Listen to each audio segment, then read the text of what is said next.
মোৰ এই চেনেলটোলৈ নতুনকৈ আহিছে নেকি তেন্তে ডিসপ্লে ৰেডখিনি টাচ কৰি দিয়কচোন মানে সাবস্ক্ৰাইব কৰি লওক আকৌ যোৱাকালি এটিএম গৈছিলো যে তেতিয়া কমলা আনিছিলো খাবৰ সময় নাপাও সেইবাবে ৰাতিপুৱাই খাই ললো বেয়া কৰিলো নেকি স্কুলৰ এনুৱেল স্পৰ্ট হৈ থকা বাবে সোনকালে ফিল পালোহি এইফালে আকৌ আমাৰ হাই জাম্প দিব আহিছিল বেচেৰি প্ৰথমবাৰত নোৱাৰিলে কিন্তু চেষ্টা ৰখাইতো একো নাই বুলি কথা এষাৰ আছে নহয় পিছত তাইয়ে প্ৰথম স্থান হ'ল মিছা কৈলো কি হ'ব এই খেলবিধ হলে মই আগতে দেখা নাই দেই কিবা থিলেক ৰান ভাল লাগিছিল চাই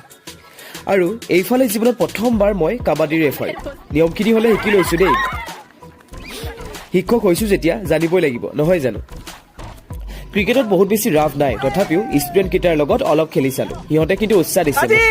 এইফালে আকৌ সিহঁতক হেনো মই কাহি ঘূৰাই দেখাব লাগে পাৰিছোনে নাই কমেণ্ট কৰি কওকচোন কি ৰখি আছে হে জনাওক জলদি শেষত ভাত খাব গৈছিলো কিন্তু গাহৰি ৰান্ধিছিল গতিকে মোৰ ভাগত পৰিল কণী দে আৰু কণীকে খাই লওঁ শেষত ইহঁতৰ ফূৰ্তি চাই বাই বাই